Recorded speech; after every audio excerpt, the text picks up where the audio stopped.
tempat yang maha lembut. Saking lembutnya ancamannya dicuekin. Saking lembutnya. Ya, ada Allah yang namanya Al-Latif. Allah yang maha lembut. Saking lembutnya Allah ngancam. Ini ayat ancaman. Apa amina ahlul qura ayyatiyahum ba'suna bayatan wa hum na'imun? Apakah merasa aman penduduk negeri ini yang tidak beriman dan tidak bertakwa ini dari kedatangan siksaan kami yang datangnya tiba-tiba di tengah malam hari ketika mereka sedang tidur? Apakah merasa aman? Aw amina ahlul qura ayyatiyahum ba'suna duha wa hum yal'abun? Apakah merasa aman penduduk negeri ini dari kedatangan siksaan kami, kata Allah, yang datangnya tiba-tiba di waktu duha ketika mereka sedang bermain-main? Apa aminu makrallah? Apakah merasa aman dari azab Allah? Ini Allah mengancam dengan main-main ini. Ini sudah terjadi. Ancaman itu sudah terbukti. Saya ngomong bukan karena kebetulan sudah terjadi. Saya ngomong Aceh belum terjadi tanggal 26 tepatnya. Jam 9.30 saya belum dapat informasi tentang Aceh itu terjadi. Kebetulan saya diundang oleh ini ya, pengurus Saduti. Pada saat itu judulnya bagus temanya, meraih berkah menolak azab. Betul nggak?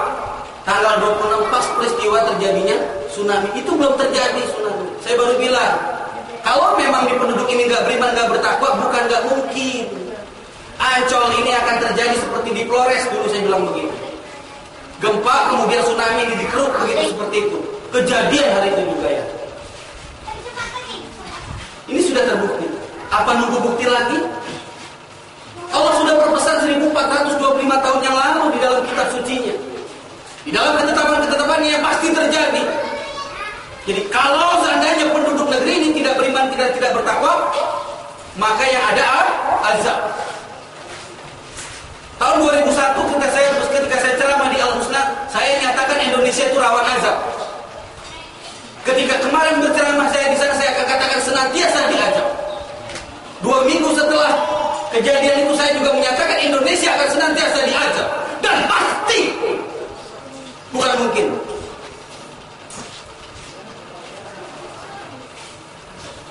Apakah kita sekarang merasa aman? Kata Allah, "Fala ya'manu makrallah ilal qaumul khasirun." Maka tidak ada yang merasa aman ini dari siksaan Allah, dari azab Allah yang datangnya tiba-tiba ini, kecuali orang-orang yang merugikan dirinya sendiri. Siapa mereka itu? Orang-orang yang zalim. Siapa mereka itu? Orang-orang yang kafir kepada Allah. Hati-hati. Kemarin di Palu ya, kebetulan memang korbannya cuma 1. Itu kejadiannya tengah malam, ketika sedang tidur. Ya. Di Flores 10 tahun yang lalu juga kejadiannya tengah malam, orang sedang tidur. Orang lagi tidur, lagi mimpi apa itu? Lagi mimpi indah ya. Apalagi yang tidurnya itu pengantin baru, gak bakal pernah terbayang bahwa dia hari itu akan berpisah dengan istrinya, atau istri akan berpisah dengan suaminya. Yang ada adalah bayangannya dia nanti punya anak bahagia, ya, jadi orang kaya. Itu mimpinya begitu mungkin. Nggak taunya udah tengah laut. Dan kemarin ketika di Aceh itu kejadiannya di waktu duha, Allah katakan, apakah merasa aman nih kalau tidak beriman dan tidak bertakwa? Ayat itu lanjutannya begitu. Awa amina ahlul qura ayyatiyahum ba'suna duha wa hum yal'abun. Apakah merasa aman penduduk negeri ini yang tidak beriman dan tidak bertakwa dari kedatangan siksaan kami yang datangnya tiba-tiba di waktu duha?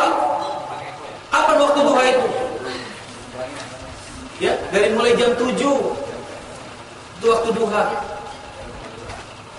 Wa hum yal'abun, dan mereka sedang main-main. Kita semua nggak ada satupun yang tidak melihat, kita semua tidak satupun yang tidak tahu, kecuali yang nggak punya TV.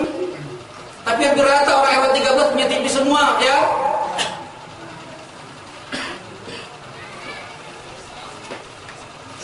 Itu jelas di depan televisi kapan kejadiannya. Ketika itu waktu sebelum kejadian Baitur Rahman itu lagi pagi-pagi itu biasanya seperti kayak di Monas, ya, di halaman Baitur Rahman itu banyak orang pada main-main. Ada yang main bola, ada yang lari-larian, ya, ada yang lagi santai, ada yang duduk-duduk, ada yang lagi bercerita, ada yang bersenda gurau di halaman Baitur Rahman. Pagi-pagi sedang main. Dan kejadian di sana bukan gak mungkin itu akan terjadi di sini.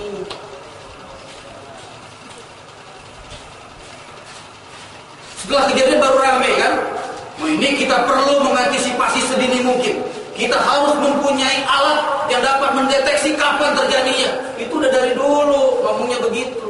Sampai hari ini. Sampai hari ini tuh belum ada katanya alat yang mampu mendeteksi gitu. Walaupun kemarin katanya dicemplungin itu di Laut Antartika itu. Yang namanya Amerika dan Cina yang mempunyai alat yang canggih, dia menyatakan tuh sehari sebelum Ramadan, ya sehari sebelum Ramadan dia menyatakan belum ada yang namanya alat yang canggih yang dapat mendeteksi kapan terjadinya gempa atau tsunami. Semua rata-rata memprediksi setelah kejadian. Ya. Setelah kejadian baru pada tahu, baru rame-rame. Oh nanti di Pulau Jawa akan terjadi. Siapa yang memprediksi kalau hari ini terjadi gempa bumi di Bandung? Siapa yang memprediksi kalau